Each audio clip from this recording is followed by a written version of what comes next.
et puis que le 4 novembre 2018, les gens ils savent où est-ce qu'on va. Les gens ils savent où est-ce qu'on va. Si c'est le oui qui l'emporte, ils savent sur quoi on est. Ils savent sur quoi on est. Et que si le oui l'emporte, ben, au moins on aura donné la parole à tous ces gens-là, ce jour-là, que c'est comme ça qu'on veut voir le pays de demain. Donc on incite les Radio Dido et puis l'équipe de communication pour qu'on organise un débat ouvert citoyen ici sur la place du Mouaka, pour que les gens de la droite ici viennent s'exprimer.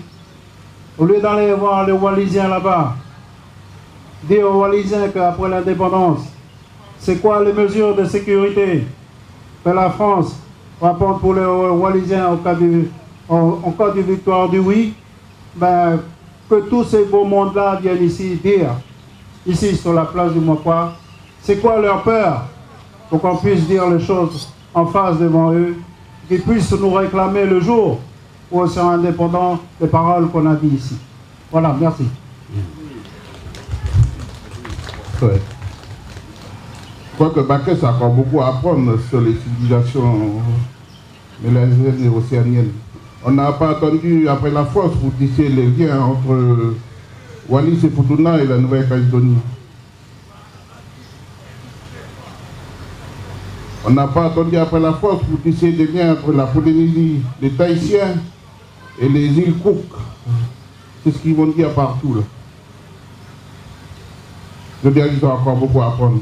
Et c'est ça qui fait la différence entre un Calédonien et un citoyen calédonien. C'est-à-dire que moi je veux qu'on puisse faire parler un peu plus les Calédoniens. Parce que de plus en plus on a affaire à des gens qui parlent simplement, se revendiquant comme étant avoir le droit de parole parce qu'ils sont citoyens calédoniens. Je dis ça, c'est pour faire parler un peu tous ceux et toutes celles qui ont été reconnus par les accords de Naville-les-Roches. Tout cela, on ne les entend pas. On ne les entend pas. Et pour moi, la consultation, là, elle est d'abord pour eux. Cette consultation du 4 novembre, elle est d'abord pour eux, les Calédoniens. Ceux qui sont issus de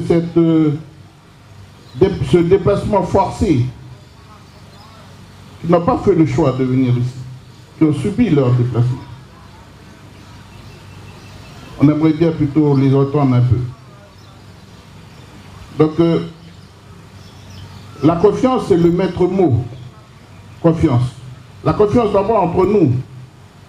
La confiance entre nos militants de base, nos populations, nos tribus et nos élus d'abord. Cette confiance-là, il faut qu'elle soit au rendez-vous. Pour qu'il soit au rendez-vous, il faut continuer à discuter, il faut échanger, il faut venir parler. Pas seulement dans les réseaux sociaux. Venez parler, venez nous trouver là où on est, pour discuter, pour échanger. La confiance passe d'abord par la parole, par la discussion, par le partage. On doit lever toutes les suspicions possibles, parce qu'il n'y a rien de plus mauvais que la suspicion, que de soupçonner les gens de ceci, de cela. Cela passe par la discussion. La confiance, c'est l'histoire. C'est l'histoire qui doit vous redonner confiance. C'est la lutte du peuple kanak qui a fait ce qu'est devenu le pays aujourd'hui. Ça, il faut se le dire. Là où on est arrivé aujourd'hui, les choses qu'on a aujourd'hui, les choses que vous avez aujourd'hui, c'est la lutte, notre lutte qui l'a fait. Ce n'est pas la leur. On a dû innover, on a dû inventer, on a dû imaginer, on a dû lutter pour pouvoir avoir et proposer ce qu'on entend vivre aujourd'hui et ce qu'on fait vivre aujourd'hui à travers les institutions qu'on a mis en place parce qu'on y a pensé. Demain, après-demain, on est encore en train de faire des efforts aujourd'hui pour continuer à imaginer demain. Parce que c'est à nous de le faire. Les autres qui sont juste pour vous critiquer, pour dire que ce ne sera pas possible, parce qu'il n'y a pas d'argent, et cela. C'est comme ils ont fait pour l'Égypte du Nord.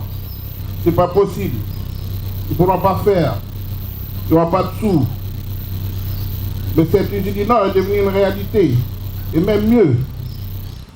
On a tissé des relations où il n'y avait pas de relations par l'État français en Corée, avec l'usine de POSCO, le SNNC. Maintenant, on est en Chine. Maintenant, au début, ils nous faisaient fort en disant que si on devenait indépendant, on va être annexé par l'Australie, par la Nouvelle-Zélande. Attention, aujourd'hui, maintenant, ils disent que c'est la France, c'est la Chine. Faites attention à la Chine. Voilà.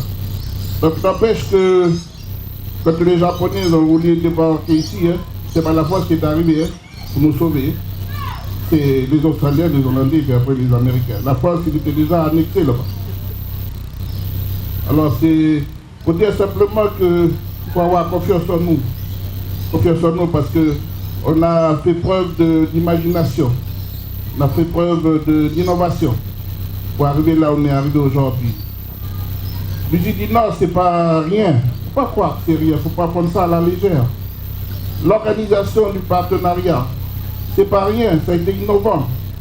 Tout le monde me disait que c'est quelque chose, c'est un modèle qui n'existe pas dans le monde. C'est comme 49. Mais ça n'existe pas dans le monde, ça ne pourra pas se faire. Ah, mais tiens, ça s'est fait. Et pire, ça se fait aussi en Corée. Et pire encore, ça se fait encore en Chine. Alors, qui a des leçons à recevoir de qui? Alors aujourd'hui, ce qu'on demande, c'est faire confiance.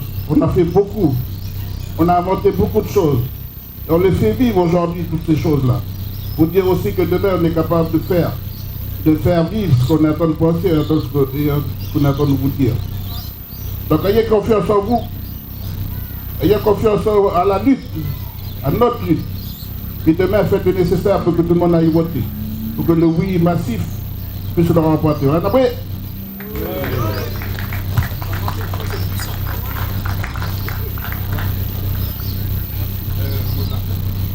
bon, j'ai l'honneur d'avoir le mot de la fin, je vais être beaucoup plus court. Je vais voter oui le 4 novembre, ça paraît évident. Mais je vais voter oui avant tout pour exprimer l'aspiration profonde que j'ai envie d'être libre dans un pays aussi prospère et égalitaire. Je dis aussi prospère, c'est parce qu'on nous fait croire que ce pays est riche parce qu'il y a la France. On n'importe pas notre minerai de métropole. Par contre, ce qu'on exporte tous les ans, c'est des centaines de milliards. Au gouvernement, on a évalué à 300 milliards l'argent qui quitte ce pays tous les ans.